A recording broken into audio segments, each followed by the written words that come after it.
네, 안녕하세요. 여러분들 올려주신 질문들 제가 답변을 경험한 대로 또 논문에서 읽은 대로 공부한 대로 또 여러분들이 이야기해 준 대로 답변을 드리도록 하겠습니다. 세도우님께서 최근 4월에 당뇨 진단 후 현재 당화혈색소 5.6 정도인데 최근 업무 스트레스로 당 스파이크 자주 생기네요. 자, 이렇게 글을 써놓으면 일단은 당화혈색소 5.6은 굉장히 정상적인 숫자이잖아요. 그래서 당뇨는 아닌 거죠. 그 다음에 공복혈당이 얼마가 나오느냐 이걸 좀 써주시면은 뭔가 또 다른 이야기를 할 수가 있는데 밑에 이제 답변이 나왔죠. 공복혈당 110이고 식후혈당 2시간이 200이 나온다. 자, 200은 당 스파이크 맞고 공복혈당 110은 높은 편인 건데요. 지금 현재 이렇게 나온다는 이야기는 몇 번을 측정을 해봤고 또 어떤 음식을 먹었을 때 또 올라간 것인지 이런 것들을 확인을 좀 해보시면 좋은데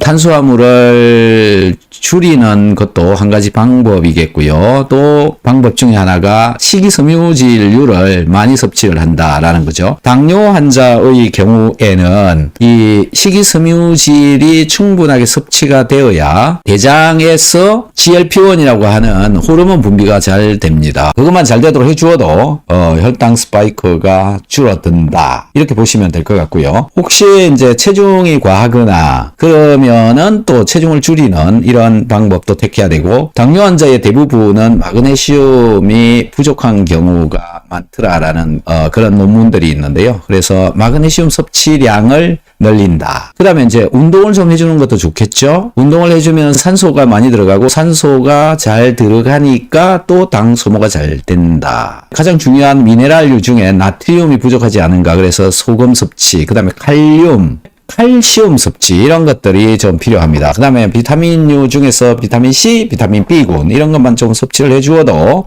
조절이 잘 될 것이다. 그래서 지금 말씀드린 것들을 참고로 해서 하실 수 있는 것을 한 가지씩 이렇게 조절을 해보시면 얼마 되지 않았잖아요. 당 조절이 안 되기 시작한 게 얼마 되지 않았고 그 다음에 혹시 갱년기가 돼 있는 상태다. 여성인지 남성인지 잘 모르겠지만 갱년기가 돼 있으면 또 갱년기와 관련된 호르몬들이 또 어떤 상태로 되고 있는지 이런 것들도 같이 봐야 될 거고요. 그 다음에 고지혈이 있는지 없는지 이런 것들도 체크를 해보시면 될 것 같습니다. 좀 전에 말씀드린 것 중에 할 수 있는 것부터 한번 해보시면은 금방 괜찮아질 것 같습니다. 키토산에 대해서 잠깐 말씀을 드릴게요. 키토산은 게의 껍질에 들어있는 성분 중에서 키틴질이라고 하는 게 있습니다. 이 키틴질을 분리를 해내서 정제를 한 뒤에 이걸 약품 처리를 해서 키토산으로 만드는 겁니다. 그러니까 게 껍질이나 새우 껍질에는 키토산은 없습니다. 키틴질이 있는 겁니다. 이 키틴질을 가지고 공장에서 약품 처리를 해서 키토산을 만든다라는 겁니다.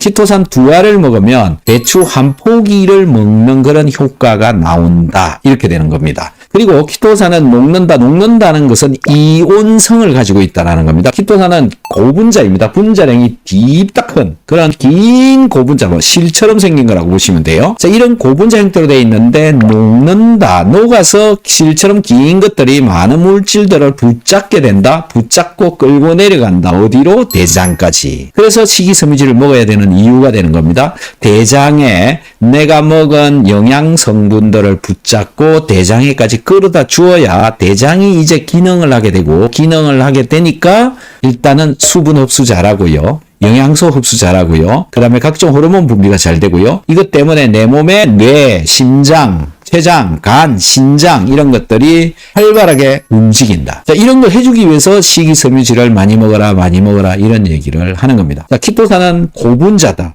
그래서 올리고당이다 이렇게 해가지고 만드는 것들은 식이섬유질의 기능을 싹 다 없애놓은 겁니다. 대장한테 한 개도 도움이 안 되는 겁니다. 중간에 흡수돼 버리니까요. 고분자 키토산은 흡수되지 않고 대장에까지 내려간다. 대장에까지 내려가서 각종 나쁜 물질들을 또 끌고 내려가기도 한다. 여러분들이 먹고 있는 각 각종 음식물들 중에는요, 중금속이 다 들어있습니다. 모르고 계시지만은 다 들어있다. 기준 이하이기 때문에 식품으로서 그냥 먹고 있을 뿐인 겁니다. 그래서 중금속이 과하게 들어오는 사람들도 굉장히 많고요. 머리카락을 잘라가지고 분석을 해보면 미네랄 밸런스가 안 맞고 납 이런 게 많이 들어있고 수원 이런 게 많이 들어있는 사람들도 굉장히 많습니다. 그래서 이런 중금속을 붙잡고 빼내주는 게 키토산이 하는 역할이고요. 그 다음에 환경 오염 물질류들, 농약류들 이런 걸 또 붙잡고 빼내주는 게 키토산의 역할입니다. 그 다음에 장에서 유산균이 훨씬 더 잘 살도록 해줍니다. 이 키토산이 유산균의 먹이가 되기 때문에 그렇습니다. 그 다음에 내가 먹은 영양소를 대장에까지 끌어다 주는 이 기능도 한다. 그래서 대장의 기능들이 좋아진다. 그래서 대장의 기능이 나쁘신 분들은 키토산을 먹게 되면 변비가 오는 겁니다. 그래서 여러분들 중에 키토산을 먹었는데 변비가 온다 이런 분들은 내 대장이 나쁜 거네 이렇게 판단하시면 되는 거고요. 키토산을 먹고 변비가 오면 끊었다가 다시 먹고 이걸 반복을 하다 보면 대장이 정상으로 되고요. 정상으로 되면 그 다음부터는 변비가 생기지 않습니다. 대장을 건강하게 하는 데는 키토산만한 게 없다. 자, 그리고 대장이 건강해지면 아까 말씀드렸던 GLP-1이라고 하는 이 호르몬 분비가 굉장히 잘 되기 때문에 췌장의 인슐린 분비가 잘 되고요. 인슐린에 반대되는 호르몬이 글루카곤이라고 하는 호르몬이 있는데요. 이 호르몬 분비를 억제를 시켜줍니다. 그래서 혈당이 올라가는 것을 막아줍니다. 그래서 당뇨 환자의 경우에는 마그네슘 먹는 게 필수고 키토산 먹는 게 필수입니다. 이런 것들을 꼬박꼬박 먹어주게 되면 혈당 조절이 훨씬 더 쉬워지고 이게 시간이 좀 가면 혈당 조절이 훨씬 더 잘 되는 몸으로 된다 이거죠. 그래서 혈당 스파이크 이런 것들도 막을 수가 있다. 이렇게 되는 겁니다. 자, 키토산은 고분자 키토산을 섭취하는 것이 맞다. 옳다. 왜? 고분자이어야 식이섬유질의 기능을 할 수 있기 때문에 그렇습니다. 올리고당이 들어있다. 분자량이 저분자다. 이런 키토산은 기능을 제대로 하지 못한다. 이렇게 보시면 되고요. 이 키토산의 효과를 좀 더 잘 보기 위해서 먹는 방법 중에 하나가 뭐냐면은 액상 키토산, 액체로 된 키토산, 캡슐에 들어있는 키토산을 까가지고 물에다가 녹여서 먹는 방법이 있다. 이게 훨씬 더 기능을 더 잘하게 된다. 드셔보시면 압니다. 액상 키토산을 드시면 여러분들 몸에 훨씬 더 효과적으로 작동한다. 꼭 키토산을 용액으로 만들어서 한번 드셔보시기 바랍니다. 오늘 여기서 마치도록 하겠습니다. 안녕히 계십시오.